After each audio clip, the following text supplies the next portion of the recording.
Welcome to our YouTube channel self study. हम लोगों ने पिछले लेक्चर में बात किया था सेपरेशन टेक्निक।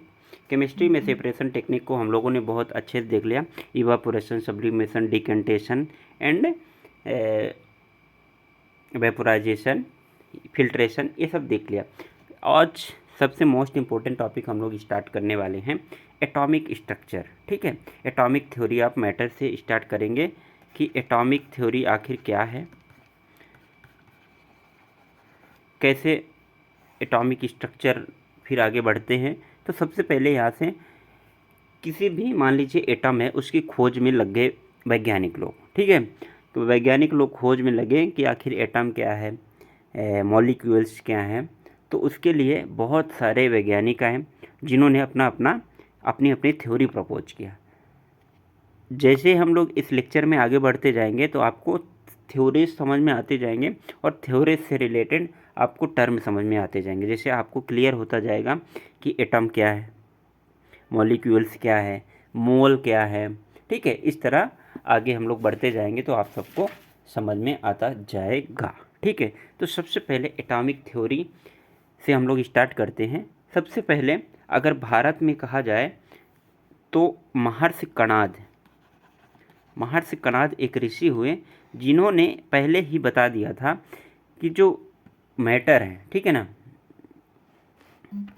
कि मतलब एटम के बारे में उन्होंने पहले ही चर्चा की थी। सबसे सूक्ष्म से सूक्ष्म रूप होता है, मतलब सबसे स्मॉलेस्ट पार्टिकल होता है, उसको हम लोग क्या कहते हैं, एटम कहते हैं। लेकिन बहुत पुरानी बात है, तो तब वो क्या उसको प्रूव नहीं कर पाए, इसलिए इन चीज़ों को ज़्यादा ध्यान नहीं दिया गया था। ठीक है, लेकिन अगर कहा जाए तो जो थ्योरीज आगे चल के आई, डाल्टन एटॉमिक थ्योरी आई, रदरफोर्ड आया, फिर थॉमसन मॉडल आया, तो इन सब चीज़ों में यही पता चलता है कि हाँ, जो महर्षि कणाद ने कहा था तो वो सही था। ठीक है, देन हम लोग अब आगे आते हैं सबसे मोस्ट इम्पोर्टेंट और starting, Dalton atomic theory, DAT, Dalton atomic theory किसने प्रपोज किया था? तो ये डाल्टन महोदय ने किया था 1802 में लगभग। ये सन 1804 के हैं, 2 नहीं 4 में। ठीक है, तो ये इम्पोर्टेंट है ही 1804। अब आप ये उस समय का माहौल समझिए कि भारत में क्या था। तो भारत में से ज़्यादा मतलब नहीं था, साइंस से हर जगह ग्रो करता जा रहा था अपना, ये थ्योरीज वगैरह हो रही थी भारत में। खैर उस समय आज़ादी का स्ट्रगल चल रहा था, आज़ादी की लड़ाई भी नहीं 1857 में आखिर शुरू हुई। ठीक है, तो डाल्टन एटॉमिक थ्योरी के अंतर्गत हम लोग आते हैं कि DAT के अंतर्गत क्या क्या प्रमुख बातें हुई। ठीक है, तो DAT 1804 में शुरू हुआ। ये एक बहुत ही बड़े वैज्ञानिक थे। इन्होंने इसमें ये कहा कि पदार्थ या तत्व अनेक सूक्ष्म कणों से बना है, मतलब कोई एलिमेंट या फिर मैटर बहुत बहुत स्मॉल पार्टिकल से बना हुआ है, जिन्हें हम क्या कहते हैं, एटम। सबसे पहले एटम का इन्होंने ही जिक्र किया। ठीक है, इन्होंने ये कहा कि जो ये मान लीजिए इतना बड़ा पदार्थ है, ठीक है, इसके अंदर बहुत छोटे छोटे छोटे छोटे छोटे क्या है, कणों से बने हुआ है, जिनको हम क्या कहते हैं, एटम। इन्होंने ये कह दिया कि एटम सबसे पदार्थ हम लोगों ने बताया था मैटर, पदार्थ का सबसे छोटी यूनिट क्या है, एटम है। ठीक है, नंबर 2 बात अगर इनकी बात करें तो नंबर 2 बात ये है, इन्होंने ये कहा कि जो परमाणु तत्व का सूक्ष्मतम कण है ना, जिसे विभाजित नहीं किया जा सकता, जो एटम है वो क्या है, इंडिविजुअल है और अनडिस्ट्रक्टिबल है, उसको तोड़ा भी नहीं जा सकता है। ठीक है, और जो अपना केमिकल रिएक्शन है उस दौरान एटम क्या होता है, कभी परिवर्तित नहीं होता है। ये उन्होंने इसमें बताया एटॉमिक थ्योरी में। उन्होंने दो चीज़ें कौन कौन सी बताई?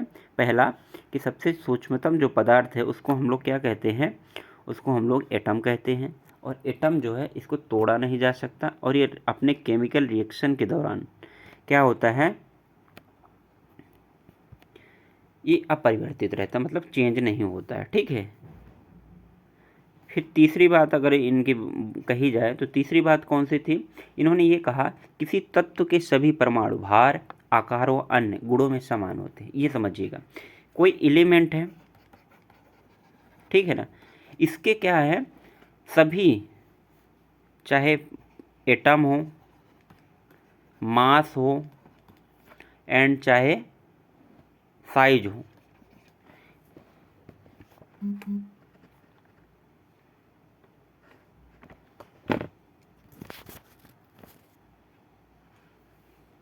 एटम देखिए कोई मान लीजिए एलिमेंट है, इसके मास, साइज और इसका जो है भार, ये सभी गुणों में एक जैसे रहते हैं। मतलब कि परंतु अलग अलग तत्वों के परमाणु के भार और गुणों में भिन्नता होती है। देखिए मान लीजिए कोई एलिमेंट है, एक मिठाई है मान लीजिए, ठीक है, इसको इसके जितने भी इसके पार्टिकल हैं, टूटे हुए पार्टिकल हैं, तो उनके जो प्रॉपर्टीज़ है ना सेम रहेगी। क्या प्रॉपर्टीज उनकी सेम रहेगी। जैसे मान लीजिए एक मिठाई है काजू कतली, ठीक है, काजू कतली है तो उसके कितने भी मॉलिक्यूल छोटे छोटे हो जाएं, इनकी प्रॉपर्टी सब सेम रहेगी, ठीक है। और वही मान लीजिए मिठाई कोई दूसरी है, बालूशाही है, ठीक है, इसके जो पार्टिकल हैं वो सब आपस में सेम रहेंगे। इसका मतलब कि किसी एलिमेंट के परमाणु आपस में भार, साइज, शेप सब में एक होते हैं, लेकिन एलिमेंट एक दूसरे से अलग होते हैं। ये बालूशाही है, ये एक काजू कतली है, ठीक है। तो ये उन्होंने कहा। तीसरा निष्कर्ष इन्होंने, चौथा निष्कर्ष इन्होंने क्या निकाला, दो या दो से अधिक तत्वों के परमाणु पूर्ण संख्या में निश्चित सरल अनुपात में होते हैं, 1:1 में, 2:2 में, 2:3 में, ठीक है ना। फिर इसके बाद एक ही यौगिक के सभी यौगिक परमाणु भी समान होते हैं, ठीक है। यौगिक मतलब कंपाउंड के सभी यौगिक परमाणु भी सेम होते हैं, जिसे मॉलिक्यूल्स कहते हैं। मॉलिक्यूल्स मतलब, इसका मतलब इन्होंने मॉलिक्यूल्स की भी चर्चा की। इन्होंने मॉलिक्यूल्स के बारे में क्या कहा कि जैसे एक ही तरह के दो एटम है, ठीक है ना, वो दो अगर मिल जाएं तो उनको हम क्या कहेंगे, मॉलिक्यूल्स कहेंगे। जैसे O2, N2, ठीक है, ये सब क्या हुए, मॉलिक्यूल्स से, ठीक है। फिर ओके, उसके बाद हम लोग आगे आते हैं। तो इन्होंने ये कहा कि परमाणु अपनी मूल अवस्था बनाए रखता है, इनमें उनका केवल कॉम्बिनेशन या सेपरेशन बदलता है। ये इन्होंने क्या कहा, डाल्टन एटॉमिक थ्योरी में कहा। इतनी बातें उन्होंने मेन में कही, ठीक है। फिर आता डाल्टन के परमाणुवाद के आधार पर हम यह कह सकते हैं कि परमाणु पदार्थ का वह छोटा से छोटा अविभाज्य कण है जो किसी भी रासायनिक अभिक्रिया में भाग लेता है। कुल मिला के यहाँ से हमारा निकल के आया एटम। और एटम में क्या निकल के आया कि परमाणु एक छोटा सा छोटा अविभाज्य कण है जो किसी भी रासायनिक अभिक्रिया में भाग ले सकता है और वो परिवर्तित नहीं होता है। ये तो रही बात DAT, डाल्टन एटॉमिक थ्योरी की। अब उसके बाद फिर क्या होता है कि J.J. थॉमसन आते हैं और J.J. थॉमसन ने इनके परमाणु मॉडल का खंडन करते हैं, ठीक है। और उन्होंने कि परमाणु जो विखंडनीय, उन्होंने बोला था कि ये खंड नहीं किया जा सकता, तोड़ा नहीं जा सकता, तो उन्होंने इसको बोला नहीं, इसको तोड़ा जा सकता है, ठीक है। अब इसके बाद एलिमेंट्री पार्टिकल की बात आई। उन्होंने ये कहा, देखिए डाल्टन एटॉमिक थ्योरी तक ये था कि भाई इसको चेंज मतलब तोड़ा नहीं जा सकता। फिर आगे बात आती है J.J. थॉमसन। उन्होंने फिर जाके आगे चर्चा की कि नहीं, इसको तोड़ा जा सकता है और बहुत सारे इसमें पार्टिकल होते हैं। अब ध्यान दीजिएगा, J.J. थॉमसन ने ये कहा कि जो एटम है इसके अंदर क्या क्या होता है, इलेक्ट्रॉन, प्रोटॉन एंड न्यूट्रॉन, ये समझिए। तो उन्होंने ये कहा कि इसके अंदर इलेक्ट्रॉन, प्रोटॉन और न्यूट्रॉन स्थायी मूल कण है और ये हमेशा रहते हैं, उन्होंने ये कहा। और कुछ देखिए ये क्या हुए आपके स्टेबल एलिमेंट हुए, और कुछ की बात किया कि अनस्टेबल एलिमेंट की बात किया। जैसे हम लोग जानते हैं कि न्यूट्रिनो, पॉजिट्रॉन, एंटी न्यूट्रिनो, ये सब कण क्या हैं, ये अनस्टेबल कण होते हैं। ये किसने कहा, J.J. थॉमसन ने, ठीक है। और इसी में उन्होंने फिर अपना एक क्या दिया, एक मॉडल दिया जिसे हम लोग कहते हैं परमाणु, थॉमसन मॉडल ऑफ एटम। अब उसके बारे में हम लोग बात करेंगे कि आखिर जे थॉमसन का मॉडल क्या था। तो जे थॉमसन लगभग 100 साल बाद 1904 पे चैलेंज करते हैं डाल्टन को, नहीं ऐसा हो ही नहीं सकता है कि परमाणु वो तोड़ा नहीं जा सकता है। हम कह रहे हैं कि इसमें 3 कण होते हैं, इलेक्ट्रॉन प्रोटॉन न्यूट्रॉन, वो स्टेबल होते हैं, और अनस्टेबल पॉजिट्रॉन न्यूट्रॉनो, ठीक है। ये सब एग्जाम में कभी एक क्वेश्चन आ सकता है कि स्टेबल कण कौन कौन से हैं, तो आप लोग इलेक्ट्रॉन प्रोटॉन न्यूट्रॉन कहेंगे, और अनस्टेबल कण जिसको कहते हैं तो न्यूट्रिनो पॉजिट्रॉन एंटी न्यूट्रिनो होते हैं, ठीक है। तो परमाणु का थॉमसन मॉडल ऑफ एटम। अब थॉमसन की बात हम लोग करते हैं, थॉमसन की बात कर लेते हैं, ठीक है। तो जे थॉमसन ने लगभग 1904 100 साल बाद दिया, और उन्होंने ये मॉडल में कहा, परमाणु का एक मॉडल दिया, मतलब जिसे परमाणु थॉमसन मॉडल कहते हैं। इनके अनुसार ये कहा गया परमाणु 10⁻⁻10 मीटर त्रिज्या का एक धनावेशित गोला है, 10⁻⁻10। इन्होंने ये कहा कि जो ये परमाणु है वो 10⁻⁻10 मीटर त्रिज्या का एक धनावेशित क्या है, गोला है, ठीक है ना। मतलब इन्होंने ये कहा परमाणु 10⁻⁻10 का एक पॉजिटिव चार्ज वाला गोला है, ये आप इतना समझिए, थॉमसन ने ये कहा। और उनमें उन्होंने ये कहा जिसमें परमाणु का द्रव्यमान तथा धनावेश समान रूप से परिवर्तित मतलब वितरित होते हैं। इस गोले में जगह जगह पर इलेक्ट्रॉन है, इस प्रकार धंसे होते हैं। इन्होंने ये कहा इलेक्ट्रॉन इस प्रकार धंसे होते हैं जैसे तरबूज में उसके बीज। आप लोगों ने तरबूज देखे हैं, ये मान लीजिए एक तरबूज है, ये जो काले काले इलेक्ट्रॉन मैंने लिखा है ये क्या है, ये बीज है।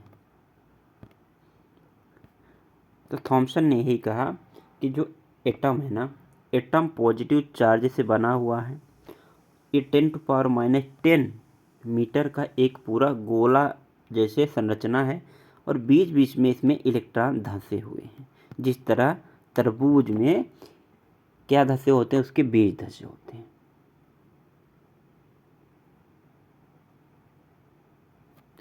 और इन्होंने मोस्ट इम्पोर्टेंट ये कहा कि जो ये इलेक्ट्रॉन में माइनस चार्ज है ना, माइनस चार्ज है, वो इतना होता है कि जो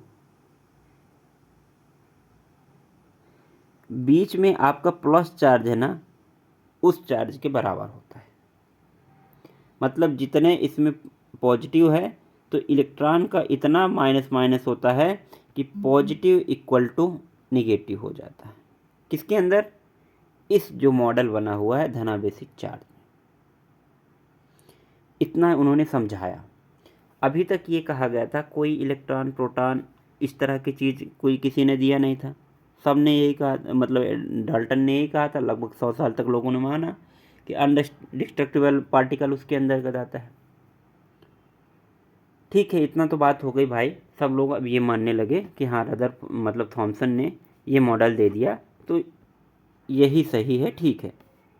इसके बाद भाई कुछ दिनों तक चलता रहा ये मामला, सब लोगों ने माना कि हाँ ये ऐसा ऐसा हो सकता है, पर बट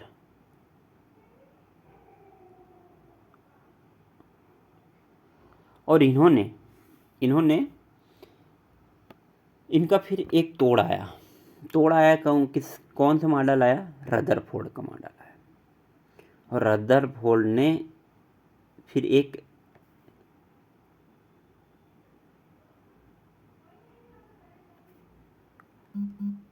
बहुत ही ज़्यादा इंटरेस्टिंग वाली बात लाई उन्होंने कि गोल्ड फॉइल मतलब सोने की झिल्ली से इन्होंने एक एक्सपेरिमेंट कर डाला। क्यों कर डाला, परमाणु की सही संरचना जानने के लिए। रदरफोर्ड ने कहा अब हम बताएंगे कि आखिर परमाणु की सही संरचना होती क्या है। इन्होंने रेडियो एक्टिव पोलोनियम एक रेडियो एक्टिव पदार्थ है। पोलोनियम से क्या किया, पोलोनियम लिया। उच्च गतिज ऊर्जा से निकलने वाले अल्फा कणों के बारीक किरण पुंज को एक बहुत पतले पर्णपद लगाया।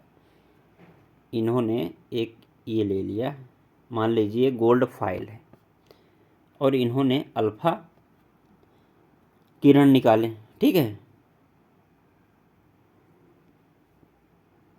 अब अल्फा किरण इन्होंने निकाले और उन्होंने क्या किया कि बहुत बारीक एक पुंज पतले स्वर्ण पत्र पर गिराया, पूरे निकाय को निर्वात में रखिए, मतलब वैक्यूम में सब कुछ रख दिया ताकि अल्फा कणों को वायु कणों से कोई टक्कर ना हो। रदरफोर्ड ने यह देखा कि स्वर्ण में गुजरते हुए कण विभिन्न दिशाओं में विक्षेपित होते हैं। ये इम्पोर्टेंट है कि जैसे ही इससे रेज जाती है तो ये अलग अलग दिशा में जाती है। ये देखिए, जब अलग अलग दिशा में जाती है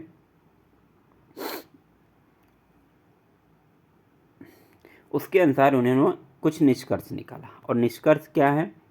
निष्कर्ष में आप लोग देखेंगे कि रदरफोर्ड का जो निष्कर्ष निकलता है, उन्होंने पहली बात ये कही कि जो परमाणु अत्यंत सूक्ष्म गोलाकार और विद्युतीय उदासीन कण है, हाँ, इलेक्ट्रिकली न्यूट्रल।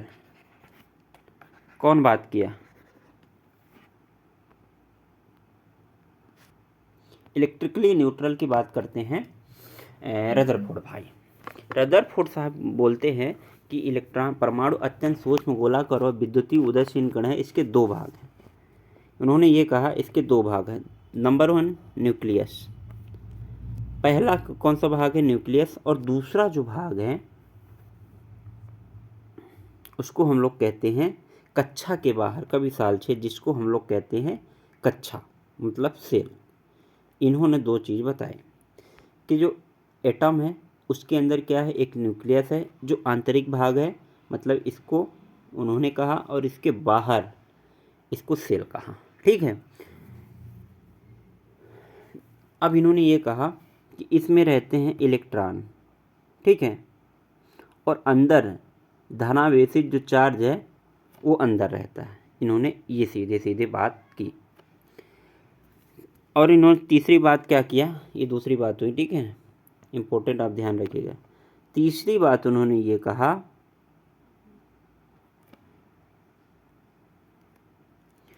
कि जो नाभिक के बाहर इलेक्ट्रॉन होते हैं ना, वो विभिन्न कक्षाओं में चक्कर लगाते हैं। ये इम्पोर्टेंट बात की। ये जो इलेक्ट्रॉन है ना, ये इसमें घूमते रहते हैं, ये बीच में प्लस है। एक ये कक्षा हो गई पहली वाली, एक दूसरी वाली, इसमें ये इलेक्ट्रॉन चक्कर लगाते। कौन कह रहा है? ये रदरफोर्ड का एटॉमिक मॉडल कह रहा है, ठीक है। एक और इन्होंने कंक्लूजन ये दिया, चौथा कंक्लूजन अगर बात करें, कि सामान्य अवस्था में परमाणु में इलेक्ट्रॉनों और प्रोटॉनों की संख्या बराबर होती है, इसलिए परमाणु विद्युत उदासीन इलेक्ट्रिकली न्यूट्रल होता है। ये कोई ज़्यादा काम का नहीं, उन्होंने भी कहा था, ठीक है। तो इस तरह से इन्होंने रदरफोर्ड ने एक मॉडल दिया। फिर उसके बाद इन्होंने न्यूक्लियस की खोज कर दी कि जो बीच में होता है वो न्यूक्लियस कहलाता है। अतः हम लोगों को ये पता चल गया कि किसकी खोज किसने किया। आप लोगों को पता चला। सबसे पहले अगर बात करें तो 3 हम लोगों ने मॉडल देखा, जिसमें हम लोगों को ये मालूम चला न्यूक्लियस की खोज किसने किया? Rutherford, okay.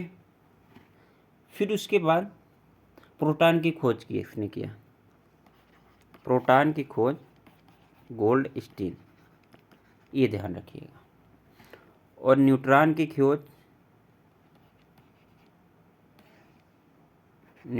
खोज चैडविक साहब ने किया। न्यूक्लियस, प्रोटॉन और न्यूट्रॉन। इलेक्ट्रॉन की खोज किसने किया? उन्होंने ही बताया था ना, थॉमसन।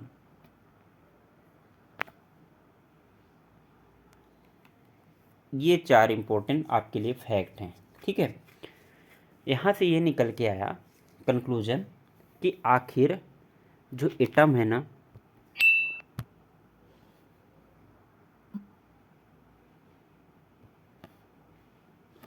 एटम बना एटम किससे बना होता है? ये बीच में प्लस साइन है, बीच में प्लस है, उसको न्यूक्लियस कहते हैं। ये जो चारों तरफ इसके है उसको सेल कहते हैं, और इसमें इलेक्ट्रॉन चक्कर लगा हो रहे होते हैं। इतनी यहाँ तक की बात एकदम क्लियर है आप लोगों को। अभी लेकिन कोई भी चीज़ क्लियर नहीं है, अभी भी लड़ाई चल रही है कि हाँ बात सही है कि नहीं है, इसमें कैसे प्रूफ होगा कैसे नहीं होगा। फिर एक आता है model Bohr atomic model. Bohr atomic model क्या है? अब बोहर भाई, बोहर एटॉमिक मॉडल देखिए हम अगले लेक्चर में पढ़ेंगे, क्योंकि बोहर एटॉमिक मॉडल ही अभी सबसे पहले मतलब इम्पोर्टेंट है, क्योंकि वो उसके सब चीज़ों का इनका कंक्लूजन है, और उन्होंने सब कन्फ्यूजन दूर करा आखिर क्या होता है क्या नहीं होता है। ठीक है, 3 एटॉमिक हम लोगों ने देखा। Dalton atomic theory, Dalton atomic theory में उन्होंने ये बताया कि एटम है अनडिस्ट्रक्टिबल पार्टिकल है, इंडिविजुअल पार्टिकल है, वो केमिकल रिएक्शन में भाग लेता है और वो कहीं भी फिर परिवर्तित नहीं होता है। ओके, फिर इसके बाद हम लोगों ने दूसरी थ्योरी जो देखा था उसमें है रदरफोर्ड का मॉडल, पर नहीं, हाँ, परमाणु का थॉमसन मॉडल ऑफ एटम। उसमें उन्होंने यही बताया कि एक धनावेशित चार्ज है, धनावेशित चार्ज बीच में है, उन्होंने में एक अल्फा किरण उस पर डाला था, तो उन्होंने कुछ जो वो थी ना कि रेज वो लौट आए, कुछ डेविएट हो गई, कुछ इधर उधर चली गई। इसके बाद फिर हम लोगों ने तीसरा मॉडल देखा, दैट इज रदरफोर्ड का मॉडल। उसमें उन्होंने कहा कि बाहर चारों तरफ इलेक्ट्रॉन होते हैं और बीच में जो होता है वो न्यूक्लियस होता है, धनावेशित चार्ज। अब इसके बाद फाइनल कंक्लूजन आएगा बोर का परमाणु मॉडल। तो बोहर का परमाणु मॉडल की अगर हम लोग बात करें तो इसमें इन्होंने क्या कहा, तो इन्होंने बोहर के परमाणु मॉडल में ये कहा, सबसे एक इम्पोर्टेंट यहाँ पर जानकारी आप लोग को बता दूं कि जो मैक्स प्लांक थे उन्होंने क्या दिया था, क्वांटम सिद्धांत दिया था। ठीक है, आप लोगों ने पढ़ा होगा हमेशा से V = c/λ, पढ़ा है ना, ये मैक्स प्लांक्स का ये वो था, क्वांटम सिद्धांत था। उन्होंने इसका प्रयोग करके बोर का परमाणु मॉडल, ध्यान से आप समझिएगा, बोहर एटॉमिक थ्योरी। ठीक है, उन्होंने ये कहा सबसे पहला कि जो इलेक्ट्रॉन होते हैं ना, इलेक्ट्रॉन परमाणु में नाभिक के परितः अनंत वृत्तीय कक्षाओं में से कुछ विशेष कक्षाओं में ही चक्कर लगाते हैं। उन्होंने जैसे देखिए पहले क्या कहा था रदरफोर्ड ने कि सभी उसमें चक्कर लगाते हैं, लेकिन इन्होंने कहा कि जो न्यूक्लियस होते हैं, ठीक है, उसके जो बाहर इलेक्ट्रॉन होते हैं तो कुछ ही उसमें चक्कर लगाते हैं, सारे सेल में इलेक्ट्रॉन चक्कर नहीं लगाते। ये किसने कहा? बोहर ने। ठीक है, फिर उसके बाद और क्या कहा इन्होंने, ये कहा इन विशेष कक्षाओं को स्टेबल अथवा स्टेशनरी कक्षाएं कहते हैं, जिसमें इलेक्ट्रॉन चक्कर लगाते हैं उसको स्टेशनरी सेल कहते हैं। ओके, या फिर कक्षाएं कहते हैं। दूसरा इन्होंने कंक्लूजन क्या दिया, दूसरा इन्होंने कंक्लूजन बोहर ने ये दिया कि प्रत्येक जो इलेक्ट्रॉन में एक निश्चित ऊर्जा की मात्रा होती है। हाँ, इन्होंने एनर्जी की पहली बार बात की, अभी तक किसी ने बात नहीं की थी, जो किसी कक्षा विशेष के सभी इलेक्ट्रॉनों की ऊर्जा के समान होती है। जो ये इलेक्ट्रॉन घूम रहे होते हैं तो किसके दम पे घूम रहे होते हैं भाई, ऐसे तो घूमे नहीं, तो इसमें एक एनर्जी होती है। ठीक है, एनर्जी की इन्होंने बात किया, और उन्होंने एक और बात किया, तीसरे नंबर का पॉइंट अगर बात करें कि बोहर ने ये कहा कि प्रत्येक कक्षा से संबंधित एक निश्चित ऊर्जा स्तर होता है। हाँ, सभी जो इलेक्ट्रॉन वो होते हैं कक्षाएं होती है, उसमें प्रत्येक में एक ऊर्जा स्तर होता है। इन स्थायी कक्षाओं में घूमते हुए इलेक्ट्रॉन ऊर्जा का उत्सर्जन नहीं करते, अर्थात किसी प्रकार का ऊर्जा ह्रास नहीं होता। मतलब देखिए एक मज़े की बात यह है, ये प्लस साइन है, इलेक्ट्रॉन घूम रहा है, आप लोग खुद नोटिस करिए, इलेक्ट्रॉन घूम रहा है। तो आपको ये पता है कि अगर घूमते घूमते वो थक जाएगा तो फाइनली जाके वो न्यूक्लियस पे गिर जाना चाहिए, बट वो नहीं गिरता है। इसका मतलब कि जो एनर्जी का लेवल है वो कभी कम नहीं होता है। इन्होंने, बोहर ने यही कहा। अगर वो गिर नहीं गए होते, अगर वो एनर्जी डाउन होती तो क्या होता, वो जाके न्यूक्लियस पे गिर गए होते, लेकिन ऐसा होता नहीं।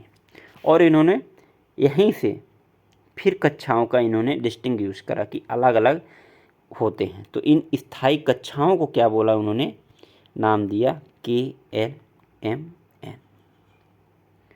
KLMN उन्होंने नाम दिया। जैसे आप लोग देखेंगे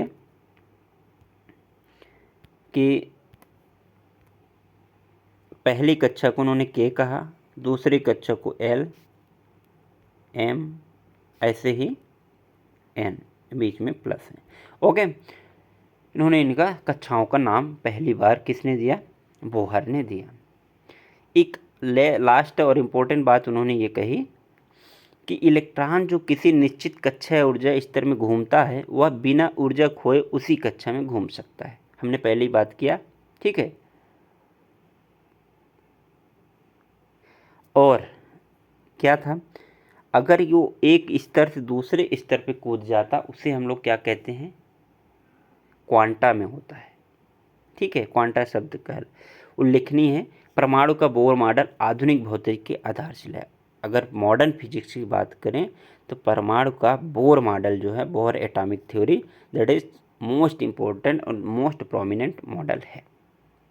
1922 में क्या हुआ, इस मॉडल के लिए उनको पुरस्कार भी दिया गया, ठीक है। इसमें बहुत सारे फिर आगे जाके सुधार होते हैं, फिर आगे हम लोगों ने इसमें चर्चा करेंगे, ठीक है। तो इतनी बात है किसके, एटॉमिक थ्योरीज के बारे में। 4 थ्योरीज हम लोगों ने देखा। डाल्टन एटॉमिक थ्योरी एटम के बारे में बताती है, ठीक है। रदरफोर्ड साहब बताते हैं, थॉमसन जी बताते हैं। रदरफोर्ड अल्फा प्रकीर्णन करते हैं गोल्ड फाइल में, उन्होंने इलेक्ट्रॉन बताया, बीच में न्यूक्लियस बताया। फिर बोर आते हैं, बोर ने उन्होंने ये बताया कि उसके चारों तरफ कक्षाएं होती है, उसमें वो इलेक्ट्रॉन लगातार चलता है लेकिन अपनी ऊर्जा का ह्रास नहीं करता है। तो इस तरह ये थ्योरीज हम लोगों ने देख लिया। अब आगे हैं, हम लोग आएंगे जैसे इलेक्ट्रॉनिक कॉन्फ़िगरेशन और बहुत सारी चीज़ें आएंगे। बोर बारी का मॉडल देखेंगे कि आखिर किस तरह से इलेक्ट्रॉन जो होते हैं ना, कहाँ कहाँ कैसे, कौन से सेल पे कैसे रहते हैं। तो एटॉमिक थ्योरी वाला पोर्शन आज हम लोगों ने कंप्लीट किया। इसको आप लोग रीड करिएगा, समझ में आएगा।